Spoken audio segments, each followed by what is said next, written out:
Hi Mark, this is Ruby number 30 and I am a junior. The speaker is Tristram Stuart and the speech title is The Global Food Waste Scandal. The job of uncovering the global food waste scandal started for me when I was 15 years old. I bought some pigs. I was living in Sussex and I started to feed them in the most traditional and environmentally friendly way.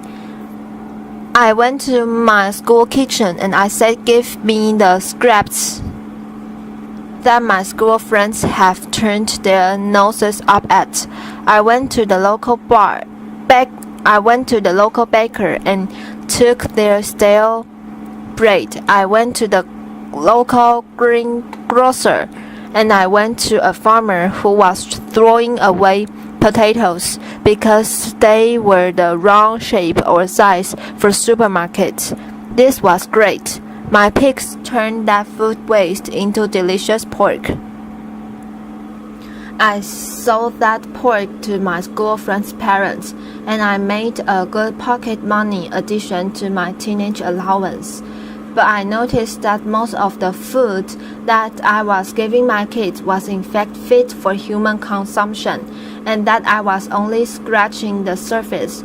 And that's right the way up the food supply chain, in supermarkets, greengrocers, bakers, in our homes, in factories and farms. We were hemorrhaging our food.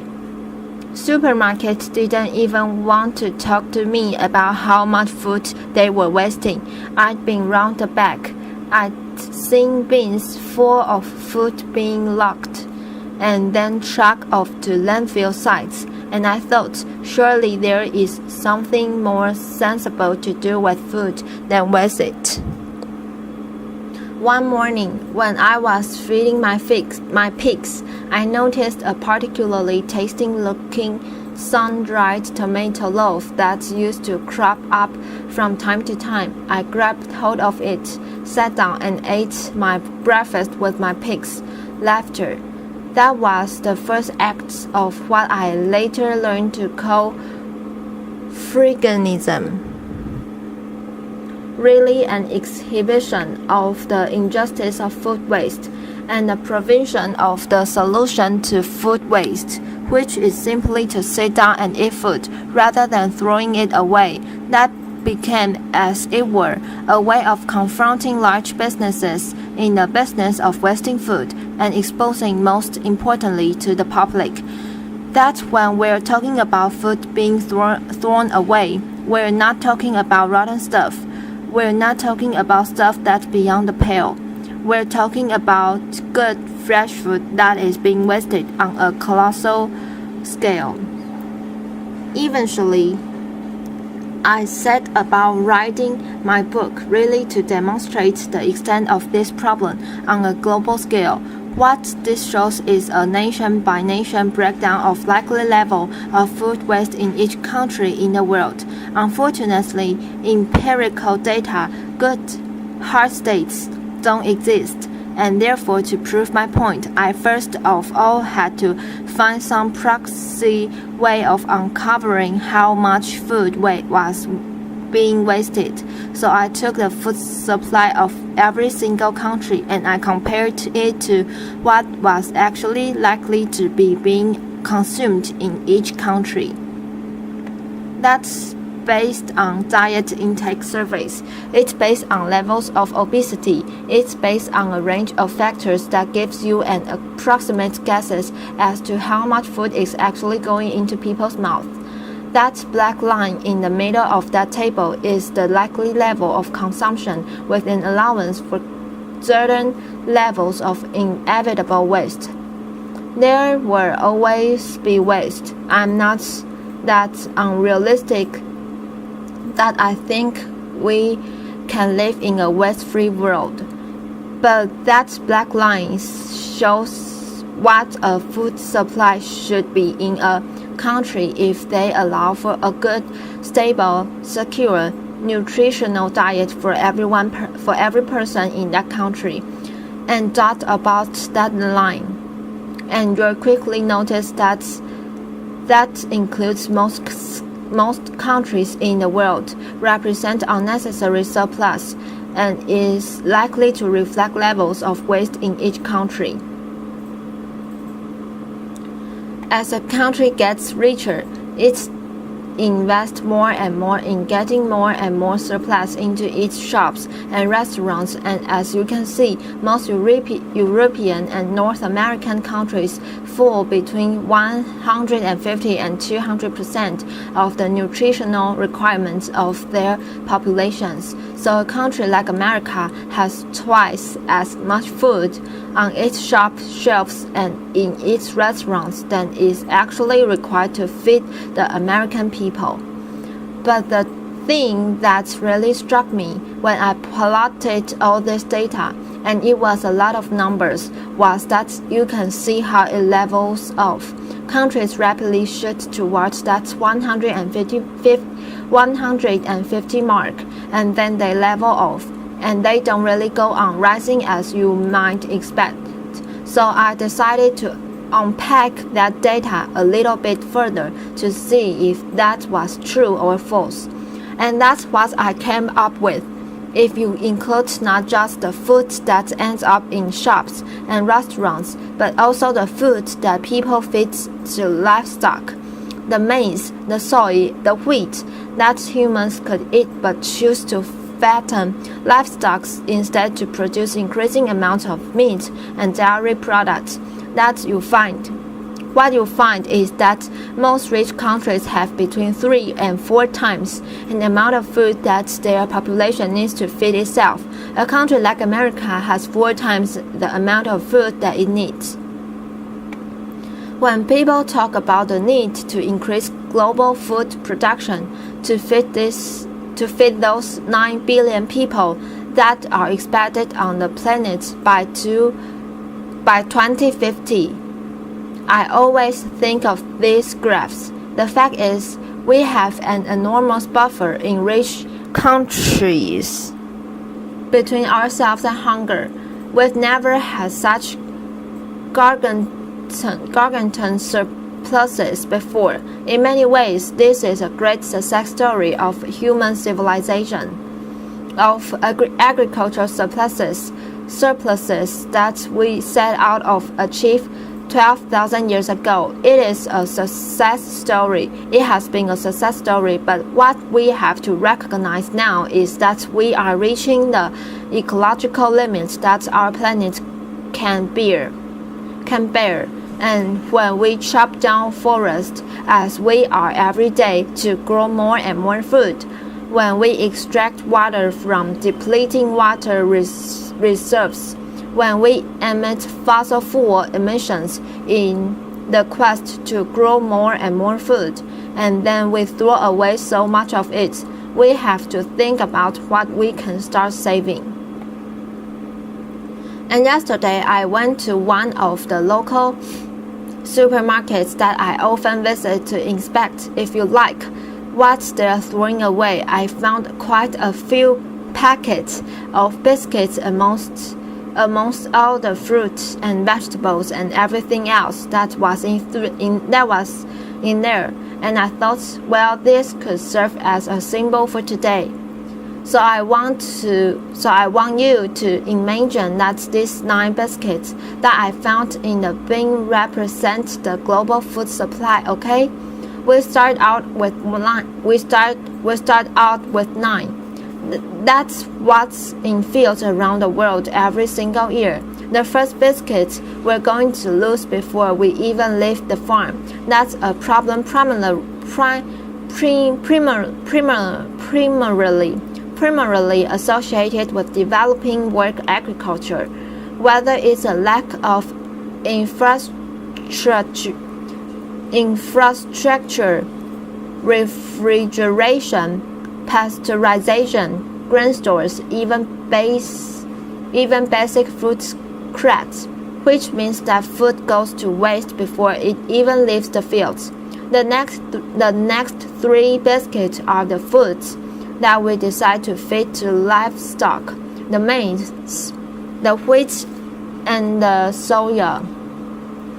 Unfortunately, our beasts are inefficient animals, and they turn 2/3 of that into feces and heat. So we've lost those two, and we've only kept this one in meat and dairy products. 2 more were going to throw away directly into bins. This is what most of us think of when we think of food waste. What ends up in the garbage? What ends up in supermarket bins? What ends up in restaurant bins? We've lost another 2, and we've left ourselves with just 4 biscuits to feed on.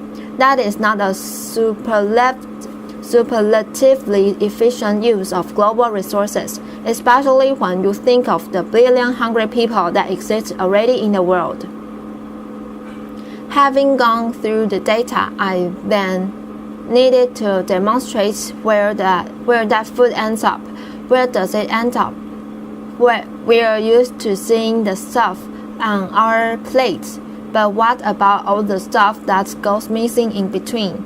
Supermarkets are an easy place to start. This is the result of my hobby, which is unofficial bin inspections.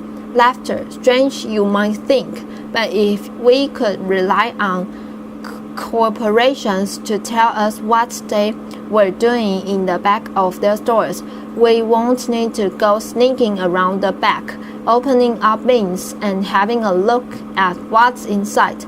But this is what you can see more or less on every street corner in Britain, in Europe, in North America. It represents a colossal waste of food, but what I discovered whilst I was writing my book was that this very evident abundance of waste was actually the tip of the iceberg. When you start going up the supply chain, you find where the real food waste is happening on a gargantuan scale. Can I have a show of hands if you have a loaf of sliced bread in your house who lives in a household where that crust, that slice at the first and last end of each loaf? Who lives in a household where it just gets eaten? Okay, most people, not everyone, but most people. And this is, I'm glad to say, what I see across the world. And yet, has anyone seen a supermarket or sandwich shop anywhere in the world that serves sandwiches with crust on it? Laughter. I certainly haven't, so I kept on thinking, where do those crusts go? Laughter. This is the answer, unfortunately. 13,000 slices of fresh bread coming out of this one single factory every single day. Fresh bread. In the same year that I visited this factory, I went to Pakistan, where people in 2008 were going hungry as a result of a squeeze on global food supplies. We contribute to that squeeze by depositing food in bins here in Britain and elsewhere in the world. We take food off the market shelves that hungry people depend on.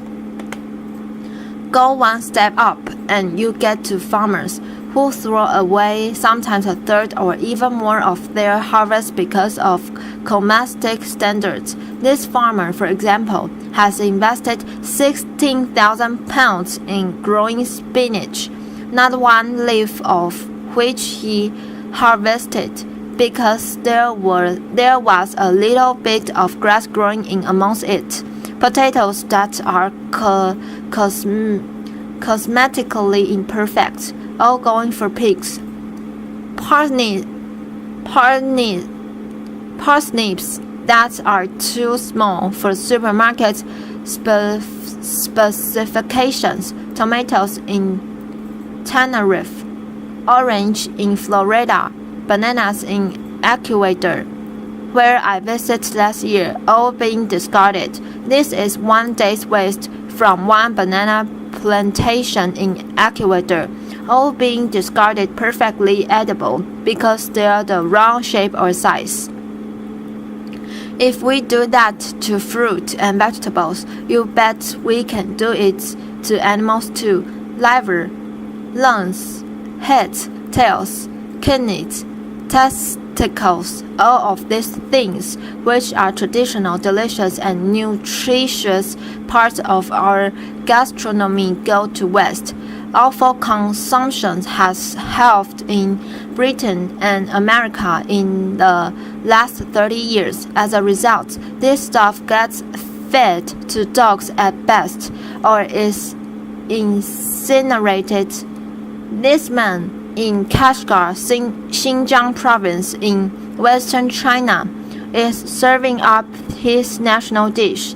It's called sheep's organs. It's delicious, it's nutritious, and as I learned when I went to Kashgar, it symbolized their taboo against food waste. I was sitting in a roadside cafe. A chef came to talk to me. I finished my bowl, and halfway through the conversation, he stopped talking and he started frowning into my bowl. I thought, my goodness, what taboo have I broken?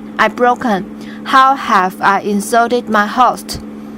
He pointed at 3 grains of rice at the bottom of my bowl and he said, clean. Laughter. I thought, my God, I go around the world telling people to stop wasting food. This guy has thrashed me at my own game. Laughter.